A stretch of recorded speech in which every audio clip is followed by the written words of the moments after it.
পর এবার উত্তর চব্বিশ পরগনার ছবি আপনাদের দেখাবো, যেখানে ত্রাণে পাওয়া ত্রিপল, সেই ত্রিপল খাটিয়ে ব্যবসা।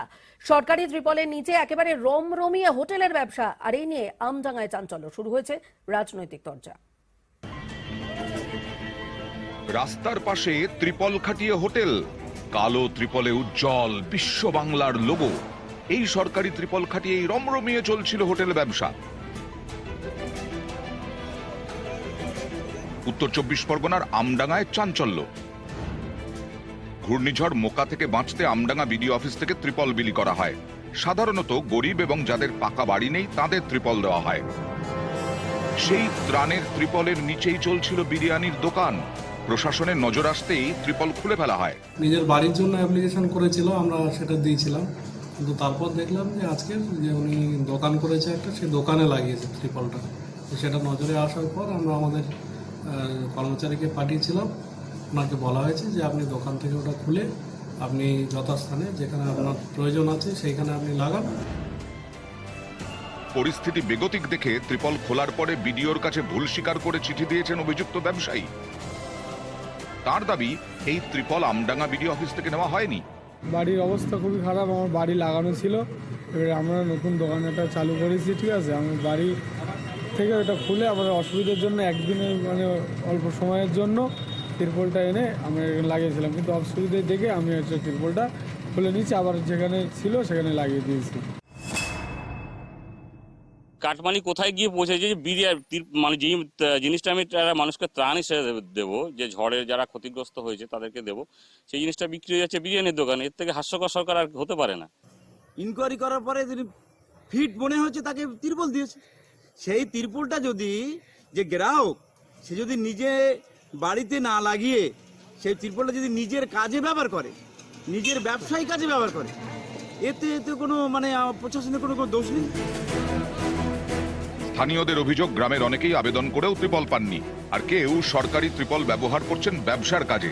পঞ্চায়েত ভোটের আগে এ নিয়ে আমডাঙ্গার হাওয়া গরম। উত্তর চব্বিশ পরগনা থেকে ক্যামেরায় মনিরুজ্জামানের সঙ্গে জিয়াউল আলম, নিউজ 18 বাংলা।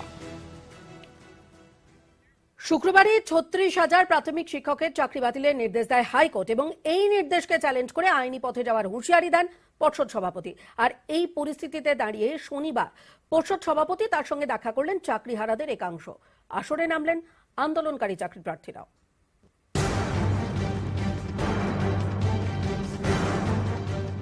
একসঙ্গে 36,000 প্রশিক্ষণহীন প্রাথমিক শিক্ষকের চাকরি বাতিল।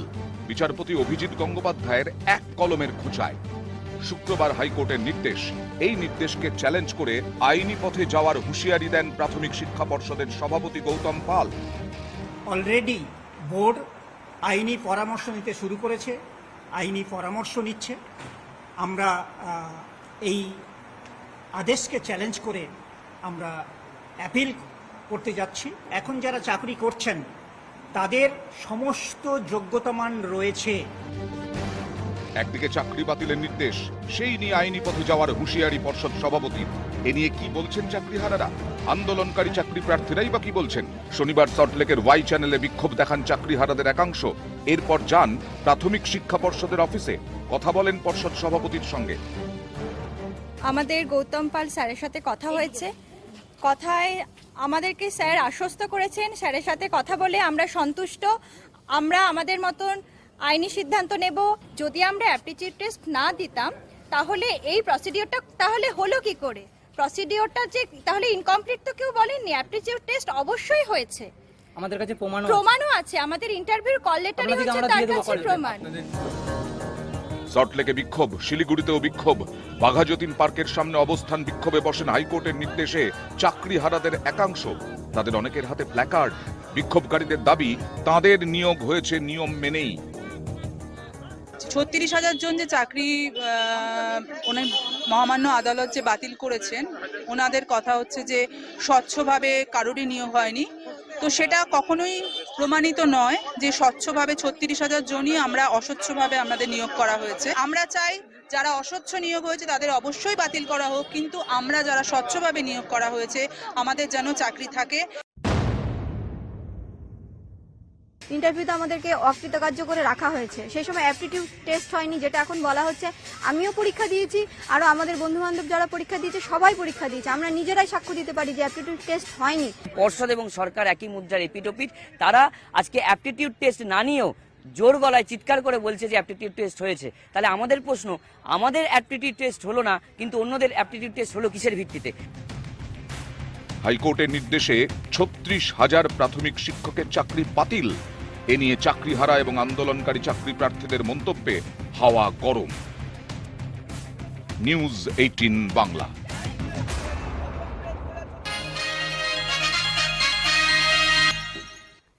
ফিরে এলাম বিরতির পর, আর এই মুহূর্তে বীরভূমের ছবি দেখাবো। বীরভূমের শিউড়িতে সেখানে ছাপতলা এলাকায় পুকুরের ধার থেকে উদ্ধার হলো 3 গ্রাম ভর্তি বোমা। বেশ কয়েকদিন ধরে এই এলাকায় পুলিশি তল্লাশি চলছে এবং আজ ভোররাতে তল্লাশির সময় বোমার ড্রামগুলি পুলিশের নজরে আসে এবং আরও বোমা এলাকায় রয়েছে কিনা তা দেখার জন্য এলাকায় বম্ব স্কোয়াডের তল্লাশি চলে।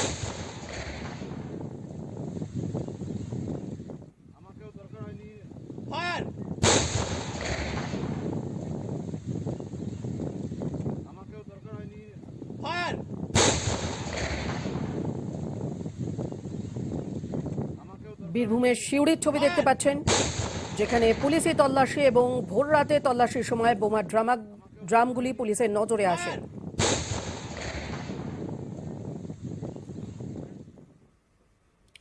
গ্রামে জলে পাইপলাইন পৌঁছলেও জল মিলছে না। গ্রামে দুটি নলকূপ রয়েছে, কিন্তু নলকূপ থাকলেও প্রবল গরমে সেই নলকূপ বিকল হয়ে গেছে। জলের তীব্র হাহাকার, আর গ্রাম লাগোয়া রাস্তায় হাঁড়ি, কলসি, বালতি নিয়ে পথ অবরোধে সামিল হয়েছেন গ্রামের মানুষজন। এই ঘটনা, যে ছবি আপনারা দেখছেন, সেটি বাঁকুড়ার ছবি। বাঁকুড়ার বড়জোড়া ব্লকের খাঁড়ারি গ্রাম পঞ্চায়েতের নিরিশা মেটেপাড়ার দীর্ঘক্ষণ ধরে অবরোধ চলার পর জনস্বাস্থ্য কারিগরি দপ্তরের আধিকারিকরা তারা ঘটনাস্থলে যান এবং সেখানে গিয়ে ট্যাঙ্কারের মাধ্যমে তারা গ্রামের জল সরবরাহের লিখিত আশ্বাস দেন। আর সেই আশ্বাস পরেই শেষ পর্যন্ত অবরোধ ওঠে। জল খেতে পাচ্ছি না, জলের জন্য আমাদের বাচ্চারা যখন জল খুঁজছে আমরা কোথা থেকে জল পাবো? আজ দীর্ঘদিন আমরা জল এরকম হয়ে যাচ্ছে আমাদের। এত বিডিও অফিসে দুটোই পাচ্ছে, সেইখানকে পর্যন্ত যে আমাদের হামলা করে এসছে তাও হচ্ছে না জলের জন্য।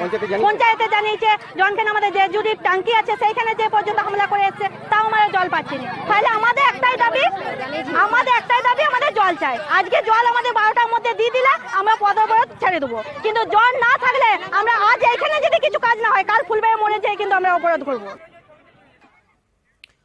এবার আপনাদের মেটলির ছবি দেখাবো। সেখানেও জলের দাবিতে অবরোধ, পানীয় জল সেখানেও অমিল এবং সেই অভিযোগে প্রতিবাদে সামিল পঞ্চায়েত সদস্য। যে ছবি দেখতে পাচ্ছেন সেটি মেটলি বাজারের ছবি।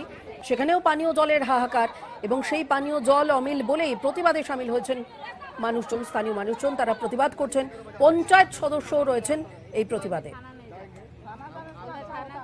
6 মাসে অ্যাপ্লিকেশন লিখে আর সাইন করাও দিয়েছি, কিন্তু ওরা কেউ রিঅ্যাকশন নিচ্ছে না। আর জলের অসুবিধার জন্য মানুষ খুবই অসুবিধায় পড়ছে।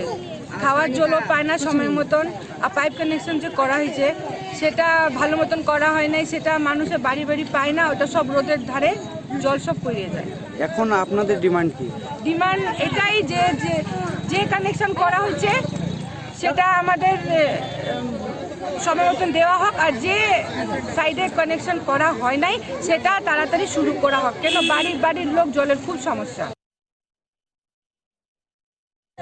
এখানে আমাদের সমস্যা হচ্ছিল মেন পানীয় জল আর লাইট, দুটো নিয়ে আমরা এখানে পথ অবরোধ করেছি। কবে থেকে এটা হচ্ছে? এটা তোমার নাই করে 1 বছরের উপরে হবে। তো এটা লিখিত অভিযোগ আপনারা? হ্যাঁ, লিখিত আমরা পঞ্চায়েতকে দিয়েছি, বিডিওকে দিয়েছি, কিন্তু তার কোনো অ্যাকশন হয়নি। আর এই মুহূর্তে আপনাদের রাজপুর সোনারপুর পুরসভার ছবি দেখাবো। কখনো রাস্তার কলে জল নষ্ট হচ্ছে, কখনো বা বাড়িতে জলের অপচয় হচ্ছে। আর এই সমস্ত কিছুই বন্ধ করতে এবার কলে মিটার বসবে। সৌজন্যে রাজপুর সোনারপুর পুরসভা। গঙ্গার পরিশ্রুত খাবার জল পুরো এলাকার বাড়ি বাড়ি পৌঁছানোর কাজ চলছে, আর সেই কাজ শেষ হলেই কলের জলে মিটার।